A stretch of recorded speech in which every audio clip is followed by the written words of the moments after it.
हैं SPN9 news. SPN9 news में आपका स्वागत है और मैं हूं आपके साथ नेहा।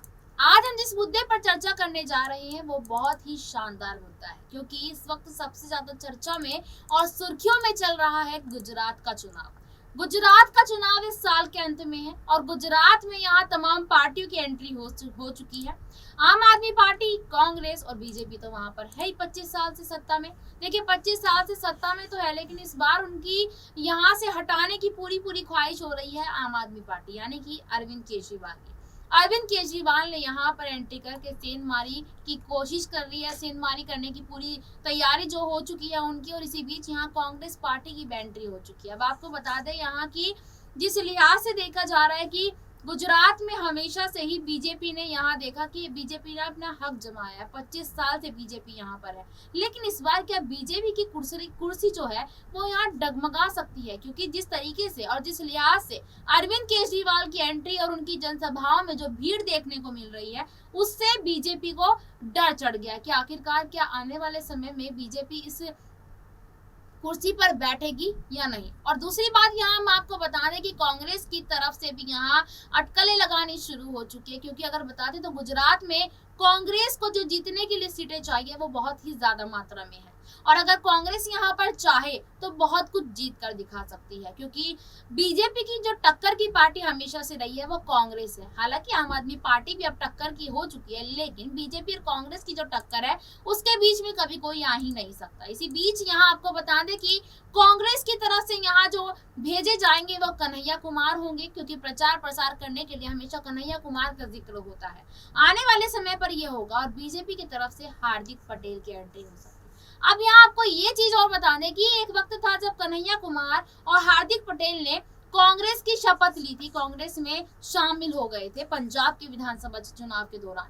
लेकिन अब यहाँ गुजरात विधानसभा चुनाव दोनों अलग अलग पार्टी से हो गए, यानी कि एक लाइन में अगर मैं बताऊं आपको तो दो दोस्त अलग अलग पार्टी से आमने सामने खड़े होने वाले हैं गुजरात में। इसी मुद्दे पर चर्चा करेंगे और इसी मुद्दे पर बात करने के लिए मेरी सहयोगी साक्षी मौजूद है।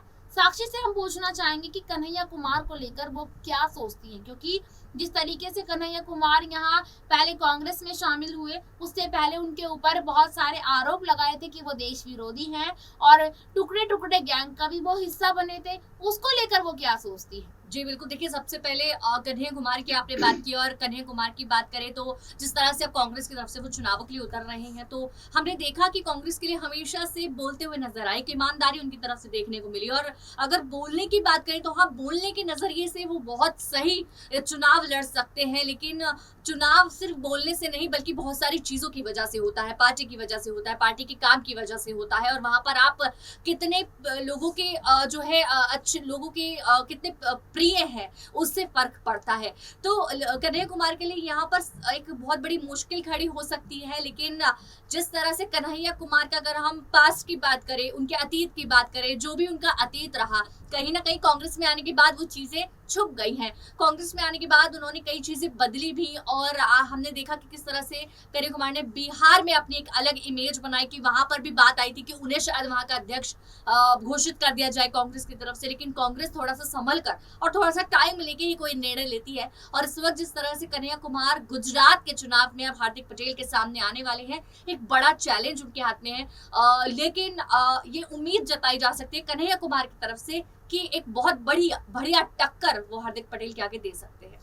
बिल्कुल, यहाँ पर ये देखना वाकई में बहुत ही ज्यादा अच्छा होगा कि आगे का जब दो दोस्त दूसरी पार्टियों से आमने सामने खड़े होंगे तब गुजरात में कितना बदलाव होगा। क्योंकि देखिए कन्हैया कुमार के बारे में जैसे कि मेरी सहयोगी ने बताया कि वो एक भाषण देने के लिए काफी ज्यादा फेमस है, क्योंकि जब वो अपनी यूनिवर्सिटी में थे JNU में, तब उस दौरान भी वो सबसे ज्यादा भाषण देते हुए नजर आते थे, और उनके भाषण के दौरान यहाँ पर तमाम भीड़ इकट्ठी मिलती थी, क्योंकि उनके पास जो समर्थन है वो सबसे ज्यादा युवाओं का समर्थन है।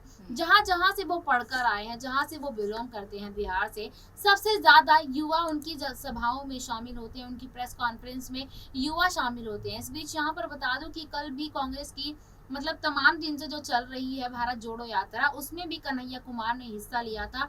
उसमें भी वो कन्हैया कुमार तमाम युवाओं के साथ रैली करते हुए नजर आए थे सड़कों पर। तो इन सब चीजों को देखकर, इन सब तस्वीरों को देखकर ये लगता है कि वाकई में अगर कन्हैया कुमार गुजरात में एंट्री करेंगे आने वाले समय में, तो शायद कांग्रेस की जो खोई हुई छवि है उसको कुछ ना कुछ तो वो बनाएंगे।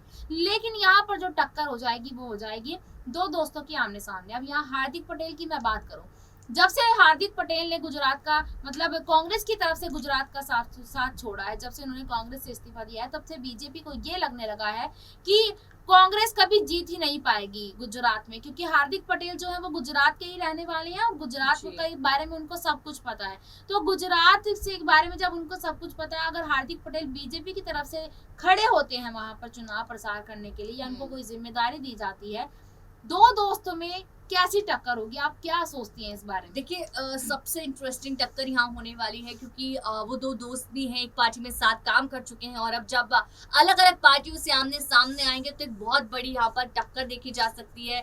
क्योंकि हमने देखा है कि जब भी कोई अपनी पार्टी छोड़कर जाता है और दूसरी पार्टी से वही खड़ा होता है, शख्स दूसरी पार्टी को रिप्रेजेंट करता है, तो एक खास मतलब जनता को बहुत अच्छी एक सही जोड़ी भी लगती है, और एक सही उनको सिलेक्शन करने में भी काफी इजी हो जाता है। क्योंकि हमने देखा है, अगर कन्हैया कुमार की और हार्दिक पटेल की बात करें, तो हार्दिक पटेल का जो काम रहा वो लोगों को बहुत पसंद आया था उनके समय में, जब कांग्रेस की तरफ से वो काम किए, और उन्होंने कांग्रेस छोड़ी भी इस वजह से क्योंकि वो और काम करना चाहते थे। हालांकि कांग्रेस उनको सीरियस नहीं ले रही थी कई चीजों को लेकर। तो अगर काम की बात करें तो हार्दिक पटेल को काम के तरफ से बहुत ज्यादा पसंद किया जाता है। तो हो सकता है कि यहाँ पर, और हम देख भी सकते हैं कि पलड़ा जो है हार्दिक पटेल का ही भारी है इन चुनावों में।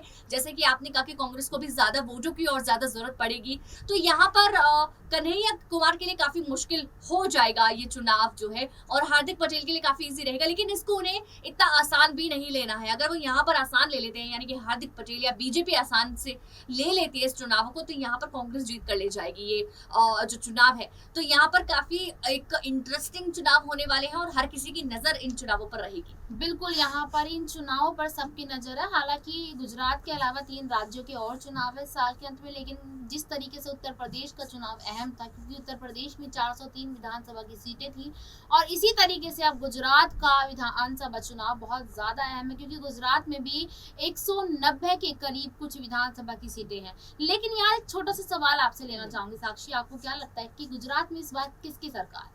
देखिए, गुजरात में इस बार सरकार जो है, हम इसकी पुष्टि तो नहीं कर सकते, लेकिन हम अनुमान जरूर लगा सकते हैं इन वोटों के तहत पे, या इस चीज पर कि हाँ किसको अभी कितनी ज्यादा जरूरत है। तो हम यहाँ पर बताना चाहेंगे कांग्रेस को थोड़ी मुश्किल यहाँ पर पड़ सकती है गुजरात में। तो साफ तौर पर जवाब जो रहेगा वो बीजेपी के लिए रहेगा, कि बीजेपी को यहाँ पर काफी आसानी हो सकती है, क्योंकि हार्दिक पटेल को उतारा है। हार्दिक पटेल गुजरात के नेता हैं, चाहे वो कांग्रेस की तरफ से थे, लेकिन कहीं ना कहीं हार्दिक पटेल को काफी जो है अच्छी नॉलेज है वहां के बारे में, और काफी उन्हें पता है किस तरह से चीजें करनी चाहिए। और जब से वो बीजेपी में आया है, उनकी लोकप्रियता और ज्यादा बढ़ चुकी है, तो बीजेपी को कहीं। बिल्कुल बिल्कुल, यहाँ पर बहुत बहुत धन्यवाद साक्षी, आपने हमारे सारे सवालों का जवाब दिया। खैर, ये तो आने वाला समय ही बताएगा कि आखिरकार गुजरात में किसकी सरकार बनेगी और कौन सी किसकी कुर्सी जाएगी, क्योंकि अटकलें जो लगाई जा रही हैं वो ये है कि इस बार बीजेपी को धक्का लग सकता है, लेकिन वो तो आने वाला समय बताएगा। आज के लिए इतना ही, फिर मिलेंगे आपसे किसी अन्य रिपोर्ट को लेकर। तब तक के लिए देखते रहिएगा SPN 9 न्यूज। धन्यवाद।